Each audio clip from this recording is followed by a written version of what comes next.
শেশনকাই Indian karate do and kickboxing ইনস্টিটিউটের official dojo grand opening এক বর্ণাঢ্য অনুষ্ঠানের মধ্যে হয়ে গেল শেশনকাই Indian karate do and kickboxing প্রতিষ্ঠানের অফিসিয়াল ডোজো উদ্বোধন।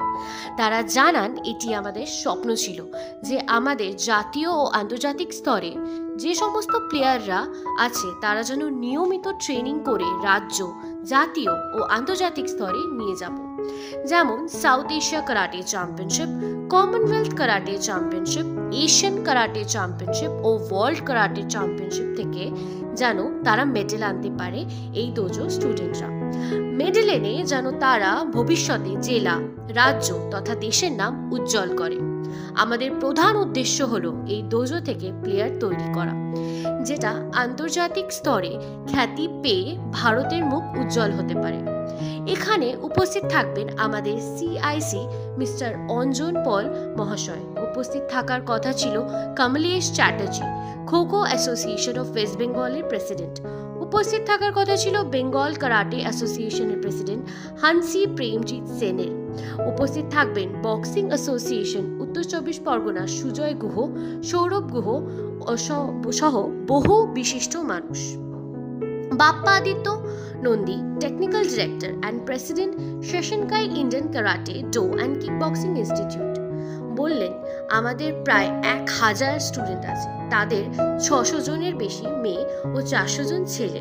এখানে যাদের আমরা আমন্ত্রণ করেছি তারা শুধুমাত্র রাজ্য ও জাতীয় স্তরে কারাটে অ্যাসোসিয়েশন অফ বেঙ্গল আর কারাটে ইন্ডিয়ান অর্গানাইজেশন থেকে মেডেল পেয়েছেন। তাদের প্র্যাকটিসের জন্যই এই ডোজো তৈরি করেছি, যাতে তারা ভবিষ্যতে রাজ্য, জাতীয় ও আন্তর্জাতিক স্তরের মেডেল নিয়ে এসে দেশের মুখ উজ্জ্বল করতে পারে।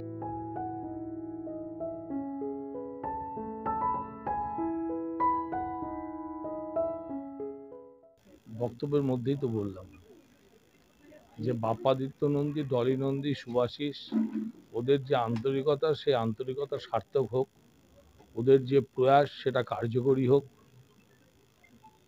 এখানে যারা আছে তারা কিন্তু প্রকৃতপক্ষে যারা গোল্ড মেডেলিস্ট বা ব্রোঞ্জ মেডেলিস্ট, সিলভার মেডেলিস্ট তারাই উপস্থিত হয়েছে। আর যে অনুষ্ঠানগুলো জাগৃতির মাঠে অথবা অন্য ময়দানে হয়, সেগুলোতে আমার তো ধারণা প্রায় 1000-এর বেশি প্রশিক্ষণ কেন্দ্রে সেখানে স্টুডেন্ট জড়ো হয় এবং সেখানে আরও অনেক বেশি অতিথিরা আসেন। তো এই ধরনের অনুষ্ঠান করবার জন্য যে সহনশীলতা দরকার, দিনের পর দিন ধৈর্য, আন্তরিকতা এবং স্টুডেন্টদের প্রতি সহানুভূতি না থাকলে এই ধরনের প্রতিষ্ঠানকে চালানো খুব মুশকিল। তো বাপ্পাদিত্য নন্দী, শুভাশিস বা ডলি নন্দী, এদের প্রত্যেককে আমি আন্তরিক অভিনন্দন এবং শুভেচ্ছা জানাচ্ছি যে ওরা উত্তরোত্তর শ্রীবৃদ্ধি লাভ করুক, সুন্দর হোক, বাংলা তথা ভারতবর্ষের নাম উজ্জ্বল করুক।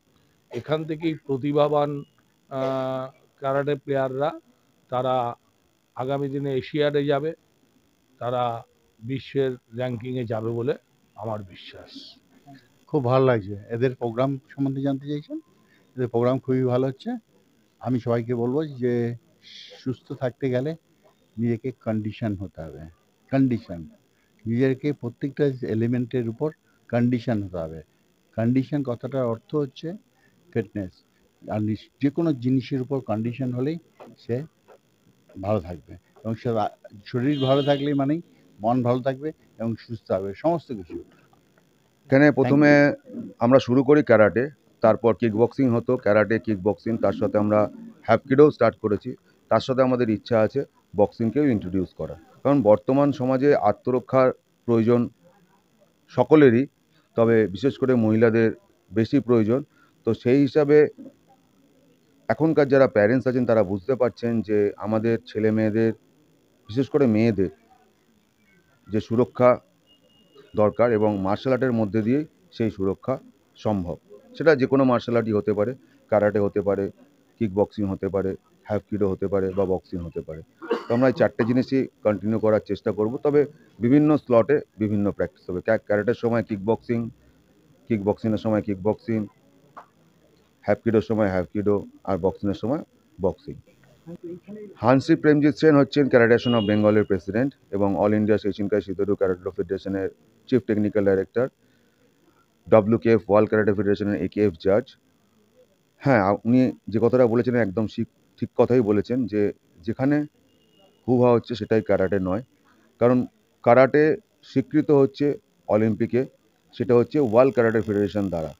ওয়ার্ল্ড ক্যারাটে ফেডারেশনের আন্ডারে যারা পড়ে তারাই কিন্তু ইন্টারন্যাশনাল অলিম্পিক কমিটির সাথে যুক্ত। সেই হিসাবে ওয়ার্ল্ড ক্যারাটে ফেডারেশনের ভারতবর্ষে হয়তো অনেকগুলো ক্যারাটে অর্গানাইজেশন আছে, তার মধ্যে যেটা মেইন অর্গানাইজেশন যেটা ওয়ার্ল্ড ক্যারাটে ফেডারেশনের সাথে যুক্ত সেটা হচ্ছে কারাটে ইন্ডিয়া অর্গানাইজেশন, এবং সেই ক্যারাটে ইন্ডিয়া অর্গানাইজেশনের আন্ডারেই রয়েছে ক্যারাটে অ্যাসোসিয়েশন অফ বেঙ্গল, যার প্রেসিডেন্ট হানসি প্রেমজিৎ সেন, এবং ওনার তত্ত্বাবধানেই পশ্চিমবঙ্গে ক্যারাটেটা ডেভেলপ করছে, আগামী দিনে আরও সুবৃদ্ধি লাভ করবে। এটা তো আমাদের প্যারেন্টসদেরকে, যেমন আমি আমার মেয়েকে নিয়ে বুঝলাম, আমার মেয়ে এখন 14 ইয়ার্স ওল্ড আছে, এখনও একটা ব্ল্যাক বেল্ট হয়ে গেছে। যেমন আমরা সব মা বাবারা বাচ্চাদেরকে হাতে ধরে ধরে না না মেয়ে আছে আমি একা ছাড়তে পারবো না ভয় পায়, সেখানে আমি খুব রিল্যাক্স আছি এই দিক থেকে। যেমন আমার মা বাবা আমাকে নিয়ে রিল্যাক্স ছিল, যেহেতু আমি কারাটে শিখে নিয়েছি, আমি যেখানে যাচ্ছি আমি একা ইন্ডিপেন্ডেন্টলি যেতে পারছি, যেটা অন্য প্যারেন্টরা নিজের বাচ্চাকে ভরসা করতে পারছে না যে ও নিজের আত্মরক্ষা করতে পারবে, কিন্তু আমি করতে পেরেছি, আর আমি সেটাই আমার মেয়েকে শিখিয়েছি। অ্যান্ড আমি অন্য প্যারেন্টসদেরকেও এটাই বলবো যে সব কিছু 24 আওয়ার্সের মধ্যেই সবাই করে, একটু সময় এটার জন্য বের করতেই হবে। কেন কি সুস্থ শরীর সুস্থ মস্তিষ্ক, যত হেলদি থাকবে ব্রেন তত ভালো পড়াশোনা করতে পারবে, আর পড়াশোনাতেও বাচ্চা ভালো হবে, আর নিজের আত্মরক্ষাও করতে পারবে। আমি তাদেরকে আর তাদের প্যারেন্টসকে এটাই বলছি যে একটু আরও অ্যাওয়্যার হয়ে যান, এখনও টাইম আছে, এখনও চোখ খুলুন, দেখুন, আর বাচ্চাদেরকে বাড়ি থেকে বের করুন। যতটা বাচ্চারা মাঠে যাবে, যতটা বাইরে বেরোবে, লোকের সাথে মিক্স হবে, অনেক কিছু শিখতে পারবে, অনেক কিছু জানতে পারবে, লাইফ অনেক বড় আছে। আজকে এখানে এসে আমার খুব ভালো লাগলো। দাদা বাপ্পাদিত্যদা এত থাউজেন্ডস অফ স্টুডেন্টসকে ট্রেনিং করাচ্ছে, প্লাস এখানে নিয়ার বাই 100-200 কাছাকাছি স্টুডেন্টস রয়েছে। দাদার আজকে ইনগ্রেশনে বিজয় সম্মেলনীতে এসছে, খুব ভালো লাগলো। আর দাদা আজকে ডেটে যে মেন ওমেন এদেরকে যে স্পোর্টসটা কী জিনিস এটা বোঝাচ্ছে, প্লাস মার্শাল আর্টটা শেখাচ্ছে, যে সেলফ ডিফেন্সের ব্যাপারটা যে শেখাচ্ছে, এটা খুব ভালো লাগলো।